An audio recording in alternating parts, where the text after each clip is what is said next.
Welcome students. जैसा discuss मैंने आपसे पहले कहा था कि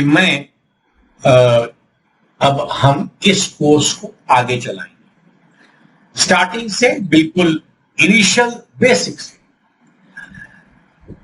पहले हम बात करते हैं एक टॉपिक की जिसका के नाम है इलेक्ट्रोस्टैटिक्स। ये हमारा पहला टॉपिक है, एनसीईआरटी का पहला है, क्लास 12th बोर्ड का पहला टॉपिक आप दे सकते हैं।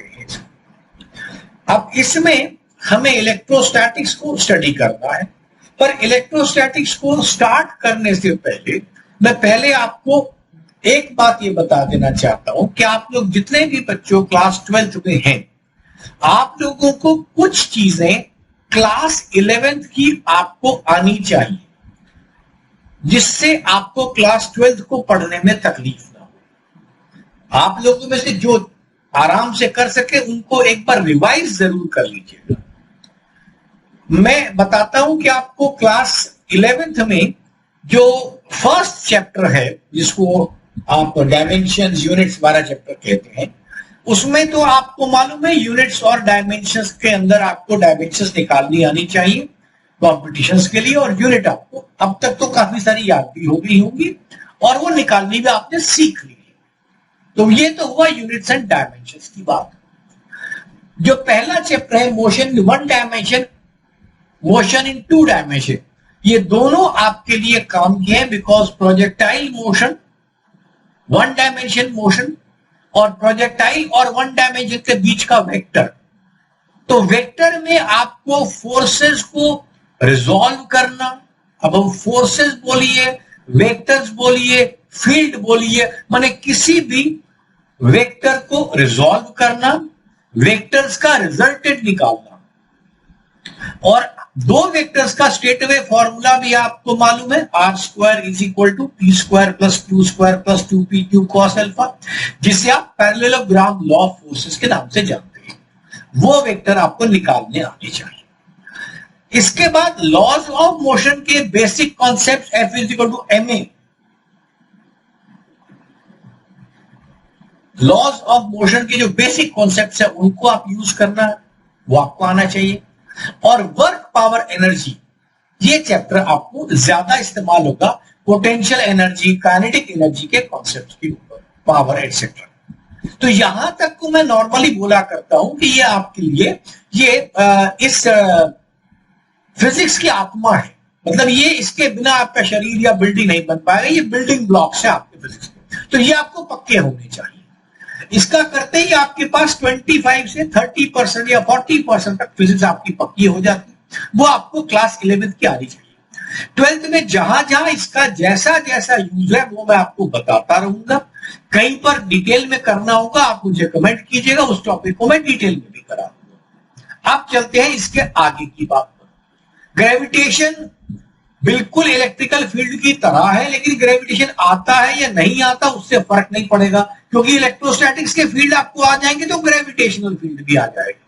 दोनों एक से चलते हैं, ग्रेविटेशन और इलेक्ट्रोस्टैटिक। रोटेशन की जरूरत यहां पर क्लास 12th के सिलेबस में बहुत कम है। जिन बच्चों को रोटेशन टफ लगता है वो सोच सकते हैं इसकी यूटिलिटी हमारे पास नहीं है, बिल्कुल लगभग 0 है। क्लास 12th के लिए यूज आपके कंपटीशन में होगा, लेकिन क्लास 12th के लिए रोटेशन का यूज आपके लिए बहुत कम है। इसके बाद आपको अगला टॉपिक आपके पास जो हम चले जाते हैं, सॉलिड्स, लिक्विड्स और फ्लूइड्स, जो थर्मल प्रॉपर्टीज या प्रॉपर्टीज ऑफ मैटर एक्सेट्रा है, फ्लूइड्स को पढ़ते हैं, सॉलिड को पढ़ते हैं। वो भी हमारे पास क्लास 12th में कोई विशेष क्या लगभग नगण्य काम आने वाला है। मतलब कोई एक क्वेश्चन ऐसा बन जाए तो बन जाए, लेकिन कॉन्सेप्ट पे यूज नहीं। Then comes thermodynamics, correlation, KTG, kinetic theory of gases, thermodynamics etc. उसका यूज भी हमारे पास नहीं है। अब आता है वेव्स, और से पहले ऑसिलेशन।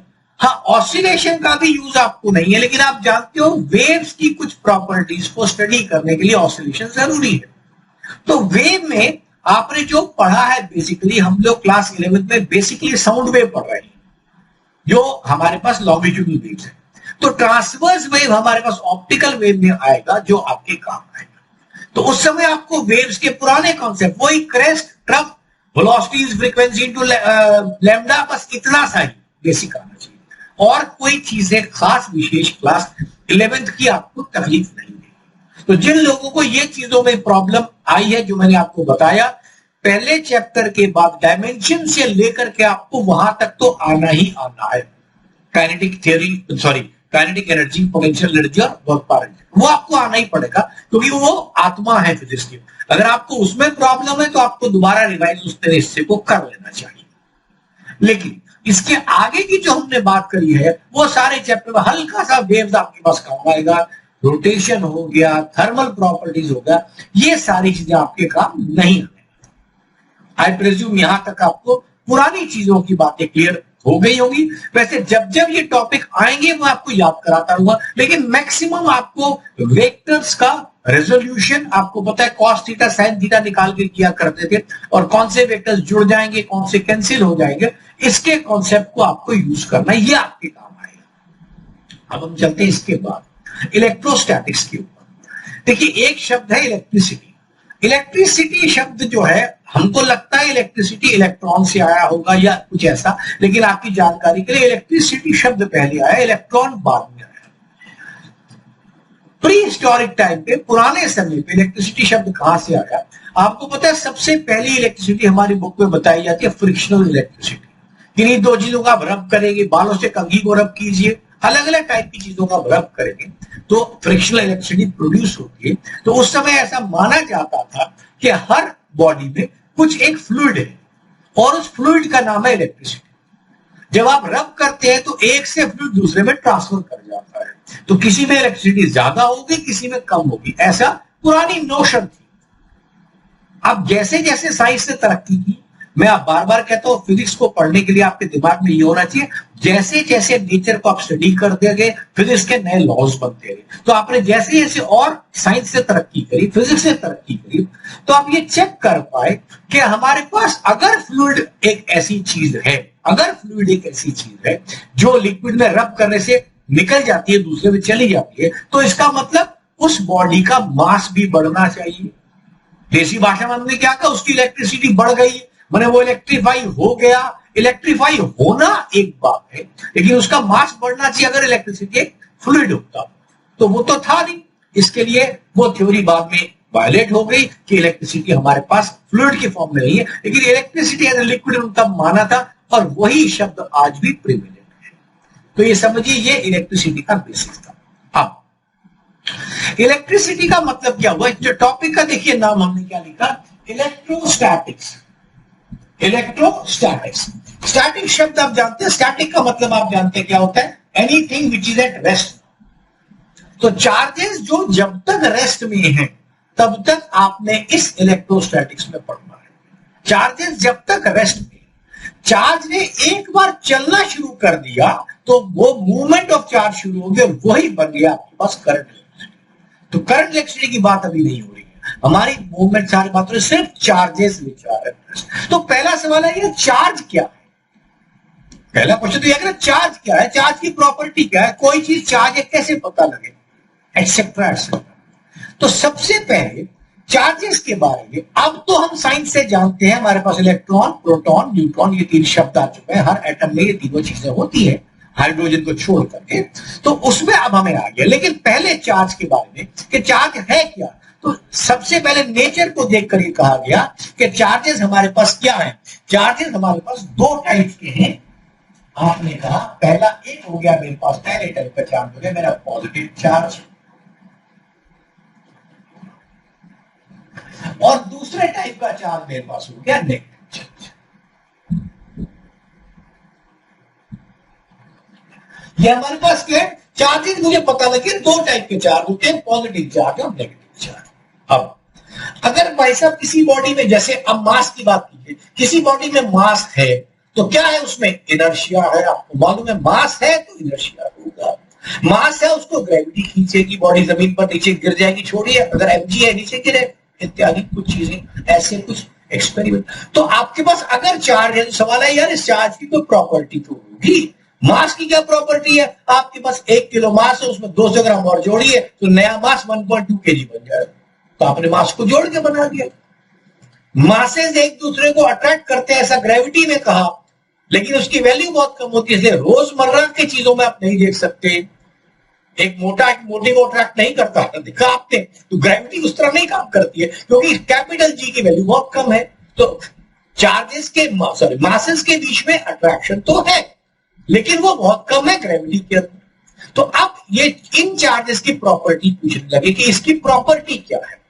तो हमारे पास सबसे पहले हम लोग जो प्रॉपर्टी इस चार्ज की बताते हैं, जो भी कोई चार्ज है आपका, चार्ज की पहली प्रॉपर्टी है, उसका नाम हम बोला करते हैं चार्ज की प्रॉपर्टी। पहली चार्ज की प्रॉपर्टी है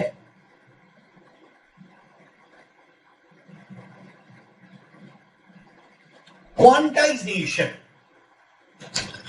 क्वांटाइजेशन एक चार्ज की पहली प्रॉपर्टी बताई। अब ये क्वांटाइजेशन है क्या, क्वांटा क्या है? आपको याद होगा क्लास 11th की हमने जब केमिस्ट्री पढ़ी थी तो हमने एनर्जी का क्वांटा एच न्यू वगैरह पढ़ा था। दरअसल वो हम कहते हैं quantization of energy, quanta of energy etcetera. लेकिन क्वांटा अपने आप में एनर्जी के लिए क्वांटा जनरलाइज फिगर। क्या है क्वांटा? कोई क्वांटिटी का जो स्मॉलेस्ट क्वांटिटी अवेलेबल है उसका नाम होता है क्वांटा। मतलब वो उसकी क्वांटाइजेशन प्रॉपर्टी का मतलब हर चीज एक स्मॉलेस्ट एंटिटी। आप बाजार में जाकर 2.5 सेब नहीं खरीद सकते, 3.25 सेब नहीं खरीद सकते। आप घर से 4 सेब लाओगे, 2 लाओगे या 1 लाओगे, 1.5 सेब आप बाजार से खरीद के नहीं ला सकते। इसी प्रकार आप केला लेने जाओ, मतलब इसका हम कह सकते हैं कि केले का क्वांटा सिंगल केला है, सेब का सिंगल है। अगर कोई चीज डजन में मिलती है, कोई कार आप लेने जाते हो, कार में 5 टायर है, तो उस कार की एंटिटी में 5 टायर आपको साथ मिले। तो क्वांटा माने कौन सी स्मॉलेस्ट क्वांटिटी, अब साइंस में आ जाइए, कौन सी स्मॉलेस्ट क्वांटिटी एग्जिस्ट करती है नेचर में। तो क्वांटाइजेशन ने कहा कि हमारे पास चार्ज हमेशा क्वांटा की फॉर्म में एग्जिस्ट करेगा, स्मॉलेस्ट नंबर का मल्टीपल। और मल्टीपल कौन सा? Integral multiple.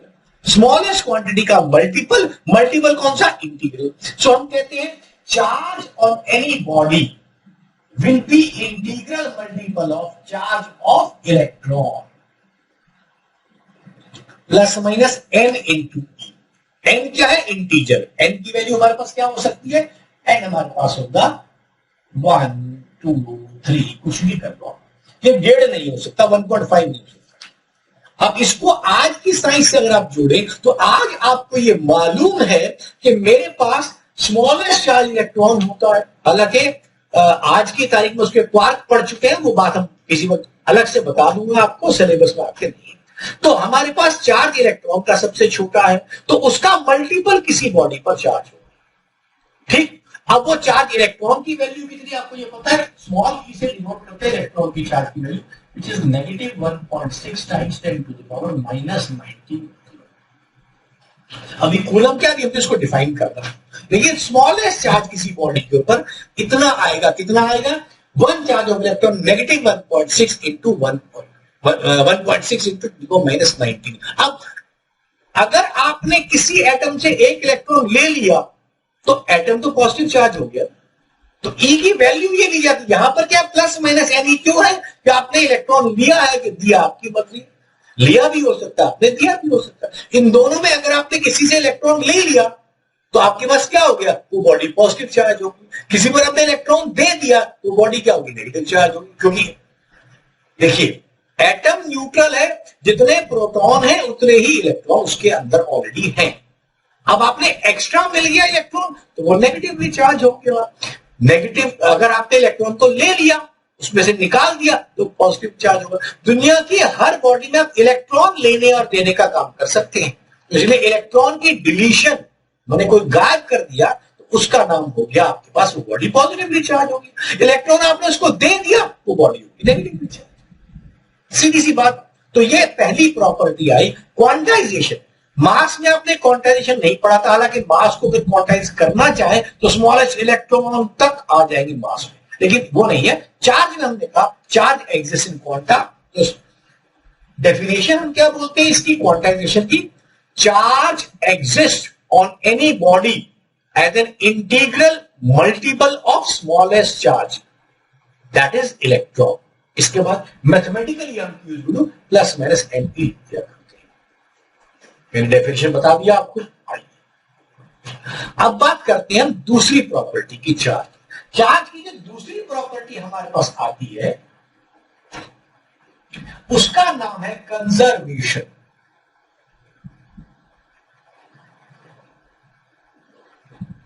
आपको मालूम है कंजर्वेशन के नाम पर आप क्या क्या पढ़ चुके हो?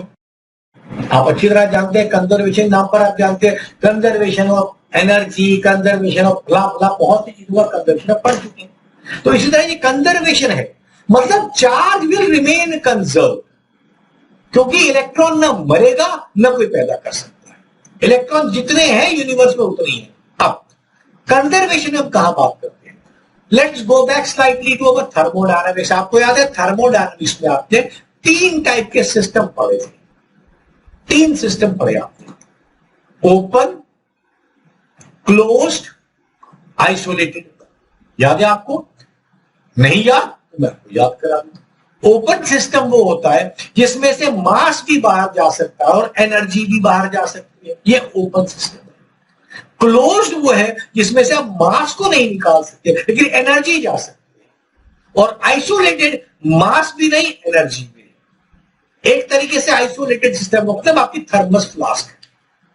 अगर थर्मस फ्लास्क को आपने बंद कर दिया तो ना हीट बाहर जाएगी और ना एक्स्ट्रा मास बाहर जाएगा। तो जो थर्मस में आपने रख दिया वही मास वही एनर्जी है। ऑलमोस्ट आइडियल कह रहा हूं मैं, 100% आइडियल तो होता नहीं। तो अब हमारे पास क्या आया? हमने कहा कंजर्वेशन में कि अगर आपने 2 चार्जेस, 2 बॉडीज को रब किया, मैंने इन 2 बॉडीज को रब किया, तो मेरी एक उंगली से कुछ चार्ज निकला और इसमें कुछ चार्ज गया, तो इसने चार्ज दिया, मान लो इसने 10 इलेक्ट्रॉन इसने दिए, तो इसने 10 इलेक्ट्रॉन ले लिए। मैंने रब किया, इसने 10 इलेक्ट्रॉन दिए, इसने 10 इलेक्ट्रॉन ले लिए। अब सवाल यह है, अगर कोई चार्ज हवा में रह गया तो फिर 10 निकलेंगे, इसको कम ज्यादा जा सकती है ना। तो इसलिए इसने कहा कि आइसोलेटेड सिस्टम। आइसोलेटेड का मतलब है अगर मैं दोनों चीजों को रब कर रहा हूं और वो एक ऐसे कमरे में, ऐसे सिस्टम में रखा है कि कहीं बाहर कुछ नहीं जा सकता। In that system, isolated system के अंदर चार्ज विल रिमेन कंजर्व्ड।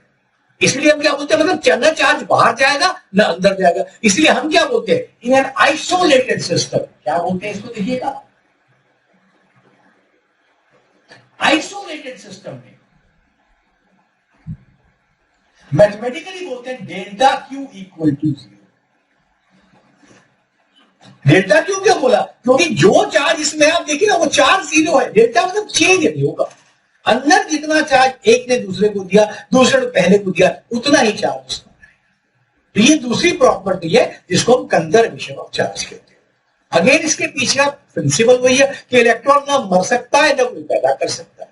तो जितने भी इलेक्ट्रॉन है आपको जब कन्वर्ट कर रहे, एक दूसरे रगड़ रहे, मान लो एक में एबीसी 4 बॉडीज भी है, तो क्वेश्चन ये है कि भाई एक ने देना दूसरे ने लेना वगैरह वगैरह, टोटल उनके अंदर से चार्ज बाहर तो नहीं आएगा।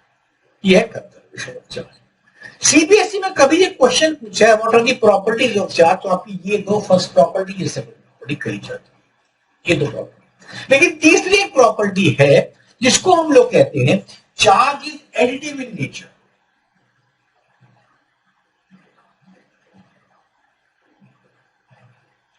अब ये एडिटिव क्या होगा? एडिटिव माने जोड़ना, ऐड करना माने जोड़ना। एक बॉडी में 4 यूनिट चार्ज है, मैंने उसको 3 यूनिट चार्ज और दे दिया, तो अब कितना चार्ज हो गया? 7 यूनिट्स। बस यही है एडिटिव। 4 यूनिट चार्ज था, मैंने 3 यूनिट माइनस ले लिया, तो कितना बचा? -4 - 3 1 बचा। तो यही आपने करना है। तो चार्ज एडिटिव का मतलब है इट इज टू बी, जितना आप एक्स्ट्रा चार्ज देते जाएंगे, जितना दे ले जो मर्जी कीजिए, आपके पास चार्ज उस तरह जोता जाएगा। तो इसको कहते हैं charges will add up algebraically. Algebraically से इसीलिए क्योंकि Q1 plus Q2 plus Q3, ये हमने डॉट डॉट करके बता दिया। अब डॉट डॉट में Q2 माइनस भी हो सकता है, Q1 प्लस भी हो सकता है, Q3 माइनस हो सकता है, कुछ भी हो सकता है। तो किसी बॉडी के ऊपर charge, we will say charge on any body you can have the charges add up scalarly. इसमें स्केलर वर्ड है, वेक्टर नहीं है, क्योंकि चार्ज अपने आप में स्केलर वर्ड है। तो ये हमारे पास आया चार्ज की फंडामेंटल ये प्रॉपर्टीज है। पॉजिटिव होता है, नेगेटिव होता है चार्ज, पहली बात। उसके बाद हम ये जानते हैं एक, अच्छा मैंने आपसे कहा फिजिक्स में क्या होता है, पहले कोई एक्सपेरिमेंट होता है, उससे कुछ कंक्लूजन निकलता है, उस कंक्लूजन को आप थ्योरी बना दिया, फिर उसका मैथमेटिकल फॉर्मुलेशन कर दिया। तो इस चार्ज में क्या देखा गया कि आपको पता है पॉजिटिव और पॉजिटिव चार्ज में हमेशा रिपल्शन, नेगेटिव और नेगेटिव चार्ज में हमेशा रिपल्शन, बट पॉजिटिव और नेगेटिव के अंदर हमेशा अट्रैक्शन। तो इसके लिए हमने चार्ज की एक और प्रॉपर्टी बनाई कहने के लिए, वो कहते हैं like charges repel and unlike charges attract.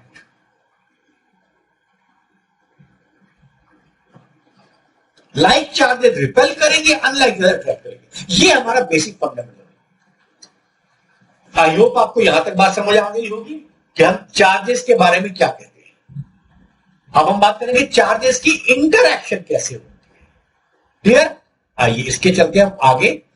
अब इंटरएक्शन ऑफ चार्जेस, यहां तक आप जिसको नोट जितने बनाने बना लीजिए, पॉज करके आप देख सकते हैं, मैं आगे चलना शुरू करूंगा। आइए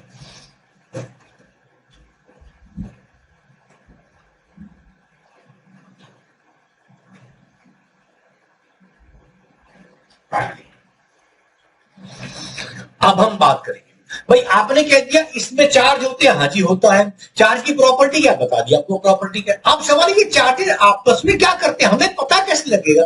तो अब आता है चार्जेस का बिहेवियर। चार्जेस के बीच में क्या इंटरेक्शन आपस में, ओनली चार्ज एंड चार्ज। यहां पर आपको मैं एक बात और बताता चलूं कि चार्ज की एक प्रॉपर्टी और है मास से डिफरेंट।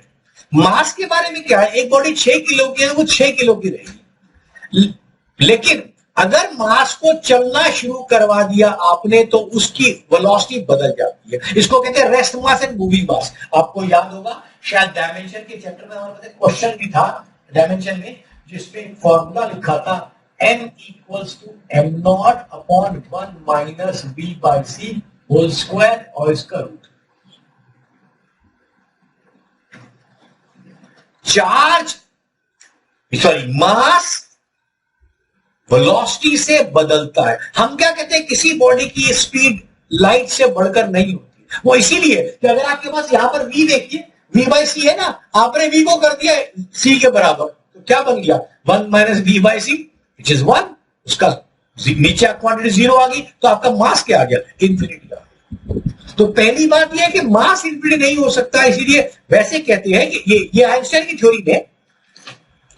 अब रोजमर्रा में आपको चलती बॉडी का मास ज्यादा नहीं मिलेगा, क्योंकि वेलोसिटी ऑफ लाइट क्या है 3 टाइम्स 10 टू द पावर 8।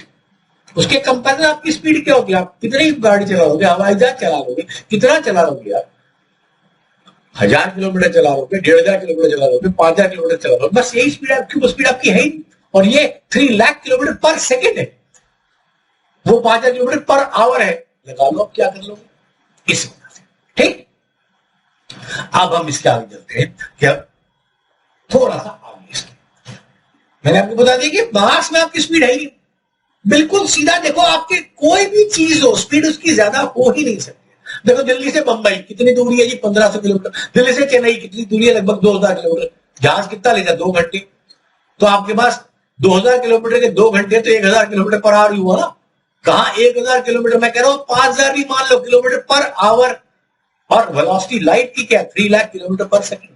सो इसके लिहाज से आपको समझना है, तो ये काम में नहीं आता। अब हम बात करते हैं चार्ज की प्रॉपर्टी के चार्ज नहीं बदलता वेलोसिटी से कुछ भी। तो चार्ज पर इफेक्ट का, वेलोसिटी का कोई इफेक्ट नहीं, no effect on velocity of charge. अब ये चार्जेस कैसे करते हैं, अब हम उसकी बात करेंगे आपसे। देखिए इसके बारे में कूलम्ब्स लॉ सबसे पहले आता है। जैसे ग्रेविटेशन लॉ है, तो कूलम्ब्स लॉ ने क्या बताया। अब वही बात है, कूलम ने पहले एक्सपेरिमेंट किया, कुछ देखा उसको, और उसके बाद उसने लॉ बनाया।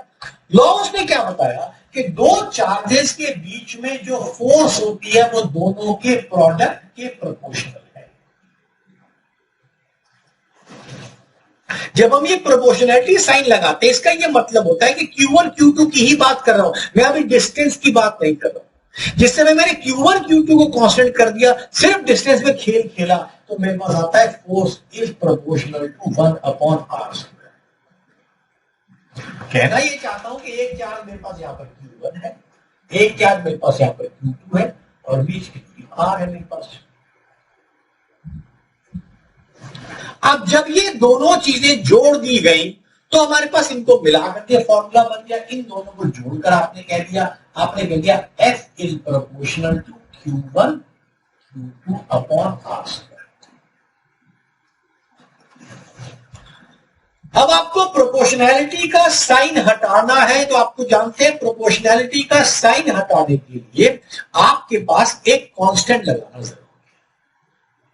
ठीक, अब हम कांस्टेंट लगाने की बात आपसे करते हैं। इसका कांस्टेंट आज की तारीख में जो लगाया जाता है वो होता है F equals to K Q1 Q2 upon R², और इस K की value 9 into 10 to the power 9 newton meter square upon coulomb square, newton meter square upon coulomb square. ये K की वैल्यू, समझ रहे हैं आप? ये हमारे पास K की वैल्यू तक की हमारी बात हो गई। ये हमारे पास लॉ है। ठीक, मुझे लगता है आज तक आपने यहां तक बात सीख ली है, समझ ली है। अब इसके थोड़ा सा आगे और बात करते हैं। अब यहां पर देखो, इधर देखो कि हमको एक कांस्टेंट दे दिया आपने, जी मैंने ले लिया। आर का स्क्वायर डिनोमिनेटर में है, ये कभी भी जीरो मतलब नेगेटिव नहीं हो सकता, ये नेगेटिव नहीं होता। Q1 सारा मतलब हम स्टडी क्या करना चाहते हैं, लॉजिक समझिए। हम स्टडी करना चाहते हैं कि फोर्स प्लस होगा कि माइनस होगा, पॉजिटिव या नेगेटिव। अब आप ये देख सकते हो कि हमेशा पॉजिटिव, R² हमेशा पॉजिटिव, तो रह गया झगड़ा किसका, Q1 Q2 का। अब अगर Q1 Q2 दोनों पॉजिटिव हैं तो आपको पता है Q1 into Q2 will be positive और फोर्स विल बी रिपल्सिव।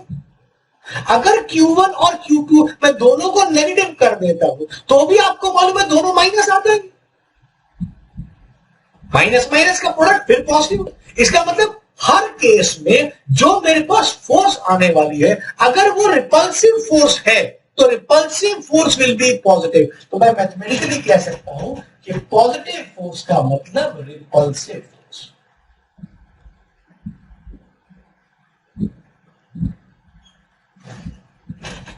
क्योंकि एक पॉजिटिव और एक नेगेटिव रखोगे, कोई सा एक पॉजिटिव कर दो एक नेगेटिव कर दो तो हमारे पास क्या आता है, फिर नेगेटिव आ जाएगा। तो हमारे पास नेगेटिव फोर्स मेरे पास आएगी, दैट विल बी अट्रैक्टिव।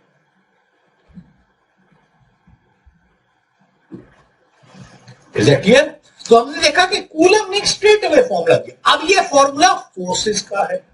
अब जानते हैं फोर्स अपने आप में क्या होता है, force is a vector, force is a vector quantity. अब फोर्स के उस चीजों को अब इस्तेमाल करने की बारी है। यहां पर आपको जो मैंने आपको अभी थोड़ी देर पहले कहा था कि जो वेक्टर का रेजोल्यूशन है, वेक्टर का एडिशन है, वो इन टाइप के क्वेश्चन में अब काम आएगा जब आप कूलम्स लॉ को करेंगे।